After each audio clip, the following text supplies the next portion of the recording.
Bonjour à toutes et tous. Merci d'être venus nombreuses et nombreux aujourd'hui et merci à la CGT d'avoir pris cette initiative et de nous laisser aujourd'hui la parole. Alors un certain nombre d'entre vous sont venus me voir et m'ont dit c'est quoi cette écharpe? Alors pour ceux qui ne le savent pas, c'est l'écharpe des parlementaires européens. Donc moi je suis parlementaire européen et c'était très important pour moi d'être à vos côtés aujourd'hui parce que effectivement cette bataille, il faut la mener au niveau national. Et je sais qu'un certain nombre de parlementaires sont ici pour la mener au niveau national, mais il faut aussi la mener au niveau européen. Parce que le projet Hercule, il trouve ses origines dans les obsessions libre-échangistes de la Commission européenne, qui depuis 20 ans ne digère pas qu'il existe en France, dans notre pays, un certain nombre de secteurs de l'économie qui échappent à la rapacité des actionnaires.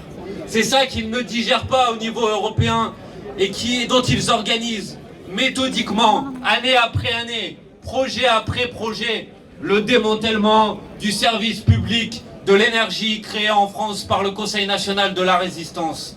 C'est ça qu'ils organisent avec, il faut le dire, la complicité des gouvernements qui, en France, depuis maintenant ces 20 dernières années, ont accepté, sans résister, sans réagir, les desiderata de la Commission européenne. C'est ça la réalité aujourd'hui de cette situation et l'origine de ce projet contre lequel nous combattons aujourd'hui. Ce projet, on peut effectivement le résumer en une phrase et une expression assez simple. C'est tout ce qui coûte cher, tout ce qui a coûté cher, c'est le public. Tout ce qui va rapporter de l'argent, tout ce qui permet d'engranger des dividendes, c'est pour le privé. C'est ça, en réalité, le résumé de ce projet. C'est nationaliser les dettes, nationaliser les pertes, c'est privatiser les profits. Et les conséquences, on les connaît. Les conséquences, depuis 20 ans, est-ce qu'à un moment on a fait le bilan de ces politiques de libéralisation de l'énergie qui ont conduit à ce que les tarifs de l'électricité pour les usagers ont à peu près augmenté de 50% depuis maintenant ces 20 dernières années? Les conséquences, c'est l'augmentation du tarif. Les conséquences, c'est la manque de lisibilité pour les usagers. Les conséquences, c'est moins de services. C'est plus de difficultés pour les usagers à comprendre leurs droits, leurs démarches et les différentes tarifications qui existent. Les conséquences, c'est moins d'emplois. C'est des emplois à des statuts qui sont détruits petit à petit, comme ça sera le cas demain dans l'énergie, mais comme ça a déjà été le cas, par exemple, dans le secteur des transports.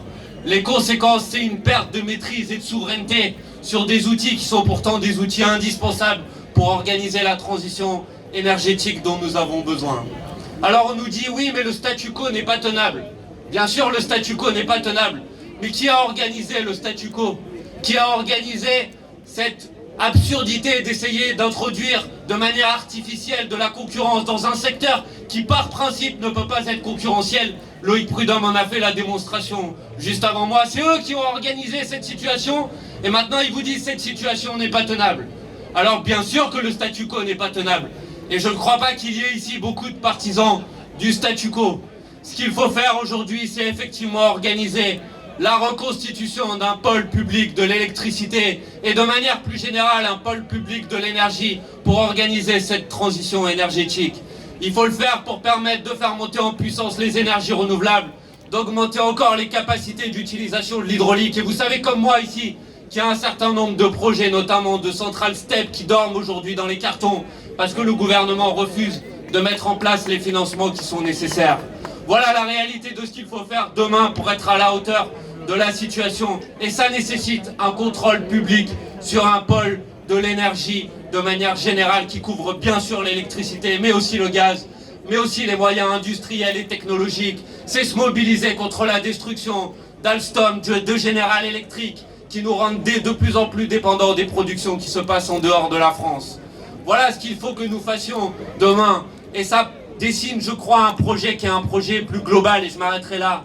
C'est le fait que oui, nous considérons qu'un certain nombre de secteurs doivent échapper à la rapacité des actionnaires et du libéralisme. C'est le cas de l'électricité et de l'énergie, j'en ai parlé. C'est le cas de l'eau aussi, et je voudrais dire qu'en ce moment, il est organisé une votation citoyenne sur l'eau pour dire que l'eau ne doit pas appartenir aux multinationales, mais aux citoyennes et aux citoyens. C'est le cas des transports, et nous devrons organiser aussi demain la mise en place d'un véritable service national, pôle public des transports, pour faire en sorte que chacune, chacun, quel que soit le lieu où il habite, ait de quoi se nourrir, de quoi se chauffer, avoir de l'eau pour vivre et puis pouvoir se déplacer tout simplement.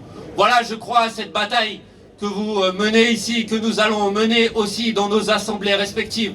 C'est donc une bataille d'intérêt général et je voudrais vraiment vous remercier pour votre mobilisation et vous dire que quoi qu'il arrive, on sera à vos côtés. Merci.